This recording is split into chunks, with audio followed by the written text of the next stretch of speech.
Ano po ang dapat kong gawin para magkaroon ng buhay na walang hanggan? Anong salita doon ang ibig niyong malaman?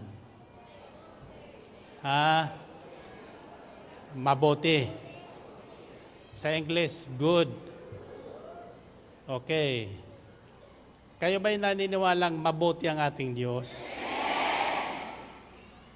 Laging naririnig niya rin, God is good. All the time. Ibig sabihin, yung kanyang kabutihan sa lahat ng panahon, ano man ang ating gawin, hindi nababago. Hindi nababawasan. Umabsent man kayo, mabuti pa rin ang Diyos. Kaya lang, pag absent kayo, sino ang nawawalan? Ang Diyos o ang absent? So anong sasabihin mo sa bandang huli?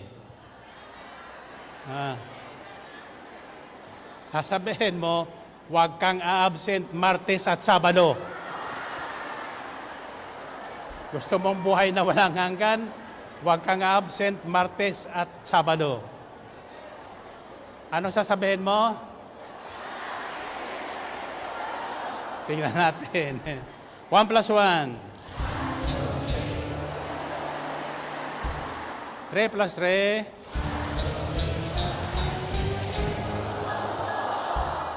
7 plus 7.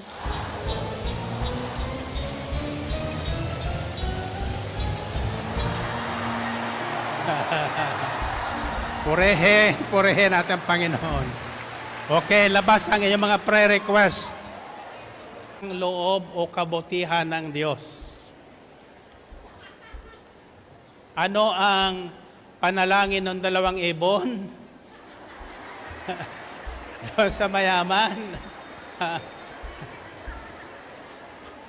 Ngayon ko narinig may charismatic palang ibon.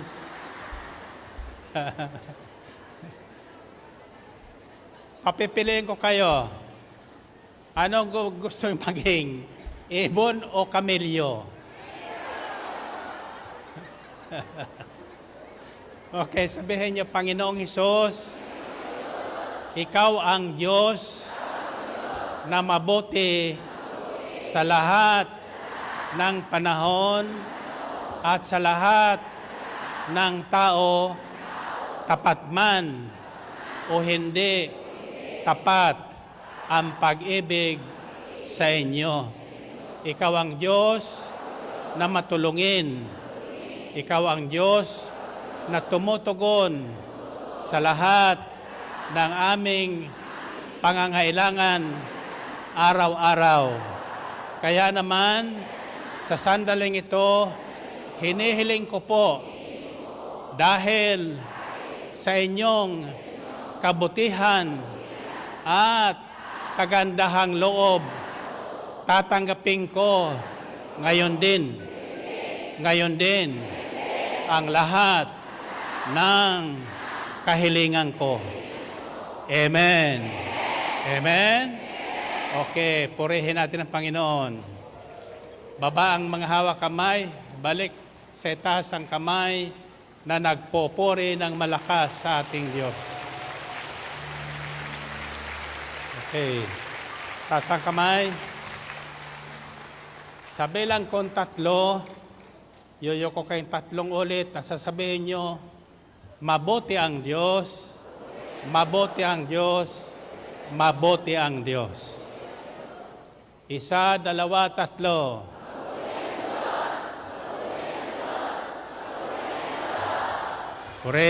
Purihin natin ang Panginoon. Okay. You may be seated at pagninilayan natin ang tungkol sa kabutihan ng Diyos.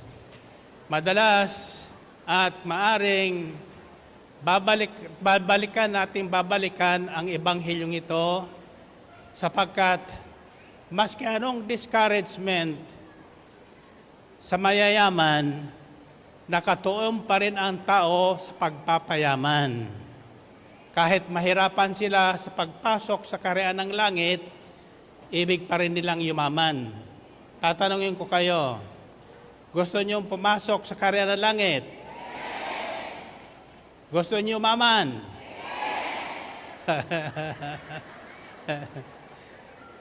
Sa bagay, hindi naman sinabing hindi makakapasok ang isang mayaman. Mahihirapan lang pumasok. Subalit, hindi po yan ang ating pagninilayan ngayon. Pagninilayan natin ang tungkol sa kabutihan ng Diyos. Una, ayon sa aklat ni Nahum, chapter 1, verse 7, "The Lord is good, a refuge in times of trouble. He cares for those who trust in Him." Mabuti ang Diyos, at sa lahat na dumadaan sa anumang kapighatian, lalo na sa mga taong nananalig at nanampalataya sa Kanya at nagtitiwala sa Kanya, laging handang tumulong ang Diyos. A refuge in times of trouble. What is a refuge? Taguan. Kumbaga sa atin, pag may bagyo, may baha, saan iniipon ng tao? Sa isang shelter. Kaya sinasabi nila, lumikas muna kayo. Mayroon din hinanda ang pamahalaan natin ng isang shelter or refuge. Subalit, kadalasan ang refuge na yon ay maaring tamaan din ng bagyo at baha, masira. But if we make our God as our refuge in times of troubles, anumang trouble ang dumating, hindi matitinag ang ating Diyos. There are different kinds of troubles. Family trouble, boyfriend and girlfriend trouble, trouble sa school, trouble sa business, trouble sa politika. Sa Lunes, magpapaila ko ng certificate of candidacy. Sino sasama sa akin? Sabi ko na nga ba walang boboto sa akin dyan Bakit? Ang nagtataka, hindi ba kayo nagtataka? Wala namang politikong hindi dumadaan sa trouble. Pero bakit gusto pa nilang magkandidato? Bakit? Doon sila nag-i-enjoy. Doon sila nag-i-enjoy. Huwag na natin sabihin na doon sila yayaman. But remember this, whether you are a politician or not, God is good to you. When you are in trouble, remember this, the best refuge, ang mabuting taguan o sandalan ay walang iba kundi ang ating Diyos. Amen ba? Kahit anong lakas ng bagyo, lakas ng ulan, sabi sa Salmo 91, ang bilang ng patay ay maging 10,000, hindi ka maano. Pag si Yahweh, El Shaddai ang ginawa mong tagapagsanggalang o refuge in times of trouble. So that is the first thing that God does. He cares for those who trust in Him. So, sa Diyos tayo magtiwala. Huwag sa ating posisyon, huwag sa ating kagandahang lalaki o kagandahang babae, huwag sa laki ng ating kayamanan, sapagkat ang lahat ng bagay niyan ay hindi maaasahan pagdating ng kagipitan. Purihin natin si Yahweh El Shaddai. Now, narinig nyo at ako'y natutuwa sapagkat nakasentro ang mensahe sa buhay na walang hanggan. sapagkat that is the ultimate reward of a person who trusts in God. Mga taong nagtiwala at nagtiwala sa Diyos. Hindi nila ipinagpapalit ang kanilang pananalig sa Diyos sa anumang bagay na pang-aliw sa sanlibutan ito. Amen ba? Kaya pag-araw ng Martes at Sabado, anuman ang alok ng mundo, hindi niya ipagpapalit ang buhay na walang hanggan na tanging ang Diyos, ang mabuting Diyos, ang makapagbibigay. Okay? Nasusundan nyo? So we are on the first verse, verses 17 and 18 of this gospel story. Ang sabi ng binatang mayaman, mabuting guro, ano pa ang dapat kong gawin upang magkaroon ng buhay na walang hanggan? At ang tugon agad ng Panginoong Kristo ay ganito, bakit mo ako tinatawag na mabuti? Walang mabuti kundi ang Diyos. Walang mabuti kundi ang Diyos. In other words, ako ay hindi may tuturing na mabuti, kayo ay hindi may tuturing na mabuti. Bakit? Sapagkat lahat ay likas na masama. Ang Diyos natin ay likas na mabuti. Gaano man tayo kasama, nililigawan pa rin tayo upang tayo ay magpakabuti. Saan nyo masusumpungan yan? It's found in Psalm 25 verse 8. Good and upright is the Lord, therefore He instructs sinners in His ways. Mabuti at matuwid ang Diyos, kaya niya tinuturuan ang mga makasalanan sa kanyang mga pamaraan upang sila rin ay matulad sa Kanya, upang tayo na mga makasalanan na hindi mabuti ay matulad sa mabuting Diyos. Kaya ang Ebanghelyo po, ang mabuting balita ng ating kaligtasan, ang salita ng Diyos ay patuloy na ipinapahayag ng Santa Iglesia at ng mga taong tinawag ng Diyos upang ang kanyang kagandahang loob, ang kanyang kabutihan ay ipahayag sa mga makasalanan. Ganyang kabuti ang ating Diyos. Pinagtitiyagaan tayong turuan upang lumakad sa katwiran ng Panginoon, upang ang kanyang gantimpalang nakalaan sa atin, walang iba kundi ang buhay na walang hanggan ay mapasa atin din. Amen? At ang gantimpalang ito ay masusumpungan niyo po sa Salmo 91. There are 7 promises of this good God sa Salmo 91. Anong sinasabi doon? Ang sabi ng Diyos, aking ililigtas ang tapat sa akin at iingatan ko ang sinumang taong ako'y kikilanlin. Pag sila'y tumawag, laging handa ko na sila'y pakinggan.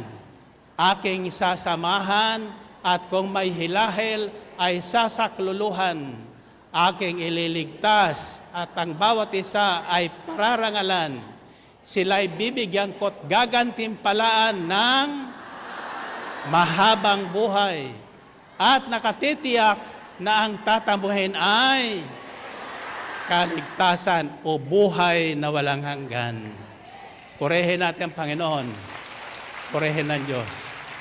Ganyang kabuti ang ating Diyos. He continues to instruct sinners to walk in His ways. Kaya ang aking dalangin araw-araw ay ganito, Lord, teach me to do your will. Turuan niyo po ko araw-araw na makalakad sa inyong katwiran at kabanalan at masunod ang inyong kalooban. At lahat ng tao makaririnig sa ating ipapahayag, maging mabuting tao. Hindi lang maging charismatic tulad ng ibon, kundi maging mabuting tao tulad ng Diyos na mabuti. Iyan po ang layunin ng mabuting balita, tinatawag na mabuting balita. Saan nyo masusumpungan? Anong himpilan ang naghahayag ng mabuting balita? DWXI. Anong ibig sabihin ng DWXI?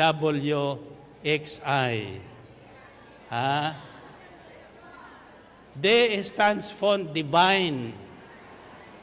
W stands for word. Divine word. X stands for ano? Si makakahula. XI.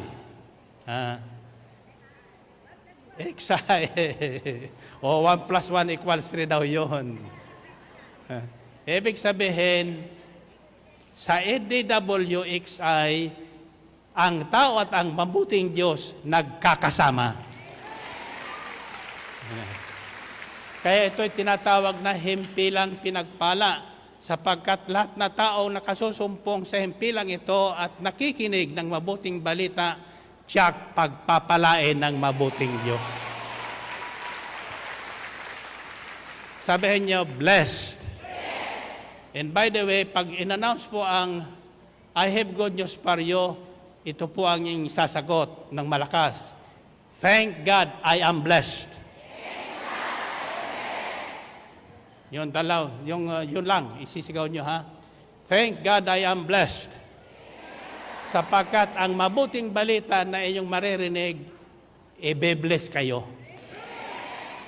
Amen ba? Purihin natin ang Panginoon ng Diyos. Okay, taas ang kamay. I have good news for you. Very good. Purihin natin ang Panginoon. Purihin din Diyos. Okay. According to Psalm 34 verse 8, taste and see that the Lord is good. Blessed is the one who takes refuge in Him. First, the goodness of God is our refuge. Siya ang ating kanlungan.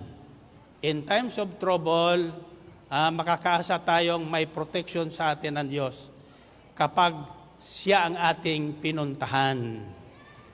Hindi sa evacuation center. Of course, physically, kung kasama nyo ang Diyos sa evacuation center, kahit anong lakas ng bagyo, hindi matitinag ang evacuation center na yan. Amen? It is good for man to prepare himself for any eventualities in this planet Earth. Kasama po sa plano ng Diyos yun.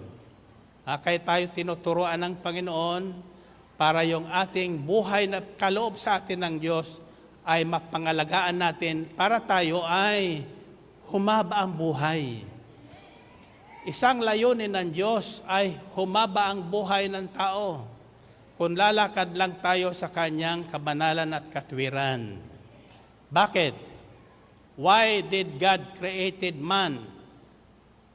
Bakit nilikha ng Diyos ang tao? For what purpose? To have a fellowship with man. Para mayroon makasama ang Diyos. Para mayroon makausap ang Diyos, para mayroon sasamba sa Kanya, para mayroon tatawag sa Kanya, para mayroon magmamahal sa Kanya, tulad ng pagmamahal niya sa atin. Ang problema lang ng tao, kapag nabibless na, ipinagpapalit na ang Diyos sa Kanyang blessing na tinanggap. Bato-bato sa langit ang tatamaan po nito. Ang mensaheng ito ay huwag sa akin magagalit. Ako'y naniniwalang ngayong Pasko sa ating fellowship ay iba ang darating. Ako'y naniniwala na sa araw ng Pasko, yung hindi mabuting tao ay magiging mabuting tao. sapagkat ang paghahandaan natin sa araw ng Pasko ay isang mabuting Diyos. Mabuting Diyos. Ang tanong ko ay, kailan nagsimula ang Pasko? When was the first Christmas? Kailan? Alam nyo ba yon? Gusto nyo malaman? Sa Sabado. Sabado. Purihin, purihin ang Panginoon. God is good. All the time. So itong ating pinagninilayan, gaano nga ba kabuti ang ating Diyos? At bakit nananatiling mabuti ang ating Diyos? Now, according to the book of Romans, chapter 2, verses 1 to 11, pakinggan niyo po ng mabuti ito. You therefore have no excuse, you who pass judgment on someone else. For at whatever point you judge another, you are condemning yourself. Because you who pass judgment do the same things. Now we know that God's judgment against those who do such things is based on truth. So when you, a mere human being, pass judgment on them and yet do the same things, do you think you will escape God's judgment? Or do you know, do you show contempt for the riches of His kindness, forbearance, and patience, not realizing that God's kindness is intended to lead you to repentance. But because of your stubbornness and your unrepentant heart, you are storing up wrath against yourself for the day of God's wrath, when His righteous judgment will be revealed. God will repay each person according to what he has done. Now, kaya wag daw tayong hahatol sa ating kapwa. Wag natin sasabihin, ikaw makasalanan, ikaw ay pangit, o whatever judgment you pass on others. Sapagkat tayo ay gumagawa din ng ganong mga bagay. Ang nakakaalam lang ng bawat isipan at ginagawa ng tao ay tangi ang Diyos.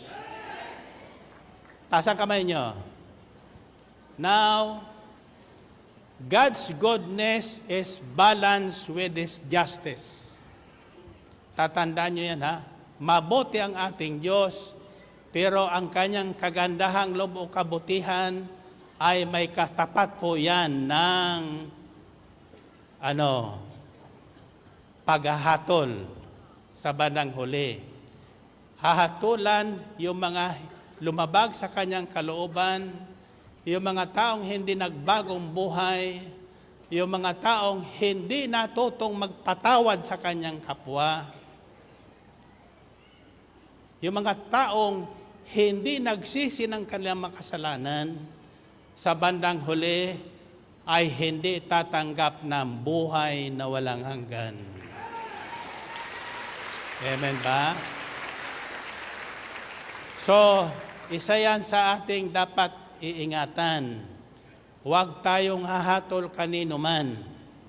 Huwag tayong magtatanim ng sama ng loob kanino man. Huwag tayong magbabalak ng masama kanino man. Tularan natin ang ating Diyos. Mabuti sa lahat ng panahon. Bakit nga ba nananatiling mabuti ang Diyos sa atin? Para ang isang makasalanan ay makuha niyang magbalik loob sa Diyos.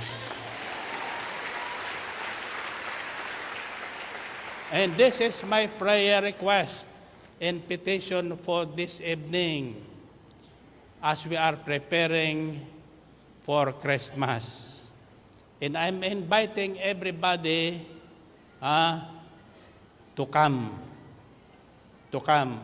This is a message that I believe God has planted in my heart. He wants everybody in this ministry to be a light to the world. Maging liwanag tayo ng madilim na ating paligid. Maging daluyan tayo ng kabutihan at kagandahang loob ng Diyos. Always remember this, God is good all the time. Kaya ngayong gabi, lahat na prayer request nyo, ibibigay niya. Amen.